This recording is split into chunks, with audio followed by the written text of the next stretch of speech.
안녕하세요. 프레시 성형외과 홍닥터 홍종현 원장입니다. 오늘은 팔 지방 흡입의 부작용과 그에 따른 재수술 케이스 및 해결 방법에 대해서 얘기해 보려고 해요.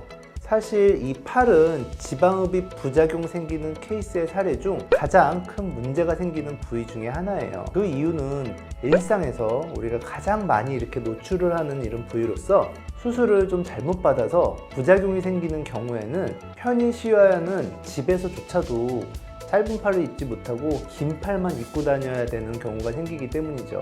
심한 경우에는 외형적인 이런 울퉁불퉁함이나 못생겨진 팔의 문제뿐만 아니라 팔을 이렇게 들어 올리지 못하거나 지속적인 통증으로 고생하는 경우까지 있어요. 제가 여기서 잠깐 우리 뿌님들에게 진심으로 전하고 싶은 말은, 모든 수술이 사실 그러하겠지만 첫 수술이 정말 지방 흡입에서는 중요하답니다.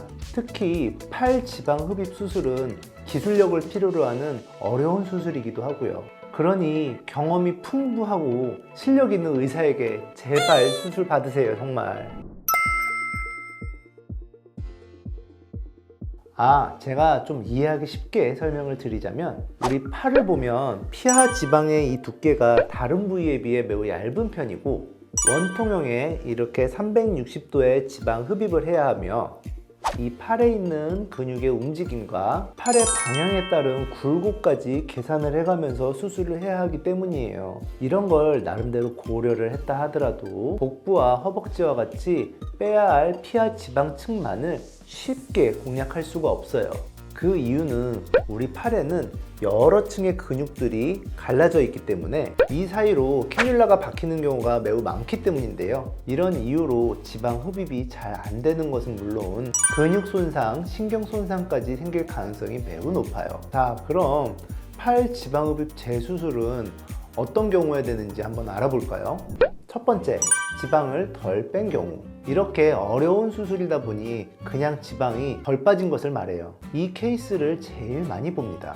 어쩌면 재수술하기에 제일 양호한 경우예요. 두 번째, 팔이 아령 모양이 된 경우. 팔 흡입을 하면서 아무래도 팔꿈치나 겨드랑이 부위에 지방 흡입하는 게 어렵거든요. 팔의 중간에 이렇게 늘어진 부위만 많이 빼서 팔 모양이 마치 아령처럼 볼록하게 남은 경우예요. 세 번째, 지방을 과하게 흡입한 경우. 지방을 너무 과도하게 많이 뺀 경우 함몰이 되고 심지어는 근육 손상으로 심하게 패인 경우예요. 네 번째, 수술 후 이 양팔이 비대칭인 경우. 양쪽 팔에 지방량이 다르게 빠져서 모양이 비대칭이 된 경우예요. 사람 몸은 원래 비대칭이라고 하지만 너무 눈에 띄게 비대칭인 경우는 재수술이 필요하죠. 다섯 번째, 상완 지읍 후에 하완이 도드라져 너무 커 보이는 경우.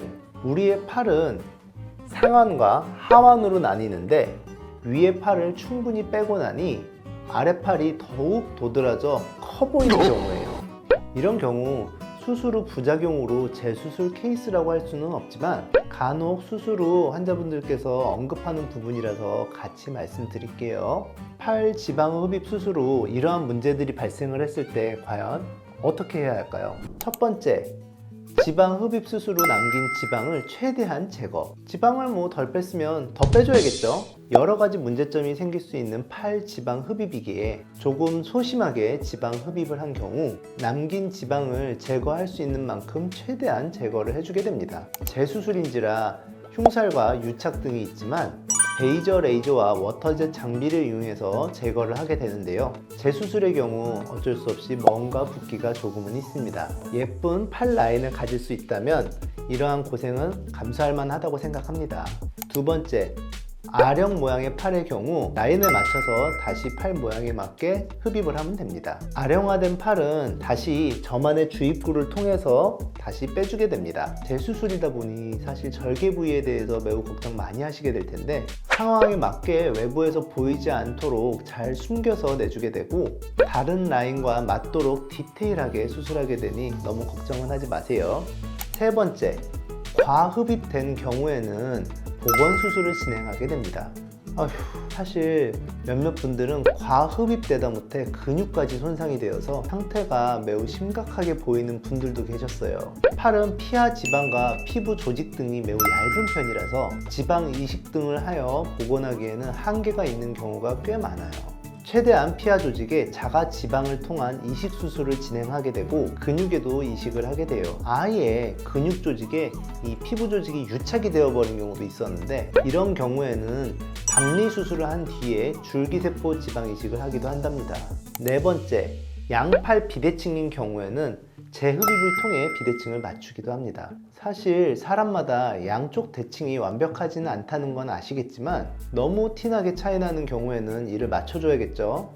수술 후 특별하게 신경을 쓰지 않았는데 좀 딱 맞는 옷을 입을 때, 특히 한쪽 팔이나 한쪽 다리는 잘 들어가고 한쪽이 꼭 끼는 경우, 이런 경우 단번에 알게 되죠. 지방량이 적은 팔에 맞게 반대편을 예측해서 지방을 빼게 되며, 수술 후 대칭이 맞게 빼는 지방량을 결정하는 것은 전적으로 의사의 숙련도와 경험에 의존해야 합니다. 생각만큼 절대 쉽지 않아요. 다섯 번째, 상완, 하완 동시 지방 흡입으로 여리여리한 팔 라인을 완성. 보통 팔 지방 흡입은 이렇게 상완, 이 부분의 지방 흡입을 얘기하는데요. 팔은 이 상완만 있는 것이 아니라 이 하완도 말을 합니다. 위쪽 팔을 다 빼고 나니 이 하완 부위가 거인팔처럼 커 보이게 되는 경우, 이 부분이 수술 가능한가 궁금하실 거예요. 이 하완 지방 흡입 수술의 경우에는 일반적으로 그렇게 많지 않아요. 요골, 척골, 동맥과 그에 따른 신경 등이 피하 조직을 따라 위치를 하고 있고, 너무 조직이 얇아 정말 아무나 수술할 수 없는 부위랍니다. 개인적인 생각인데 이 하완 지방 흡입 수술을 해보신 원장님도 몇 분 없을 듯해요. 하지만 저 홍닥터 지방 수술만 10년이 넘습니다.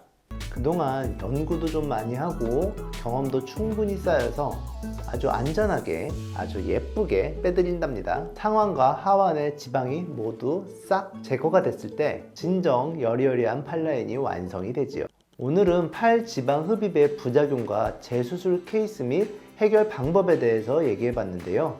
도움이 좀 되셨을까요? 더 궁금하신 점 있으면 아래 댓글 달아주세요. 잘못된 수술로 속상해하고 있을 우리 뿌님들 혹 계시다면 저한테 오셔서 고민 털어놓으시고 언제든 상담하러 오세요. 그럼 오늘 여기까지 할게요. 홍닥터 이만 안녕.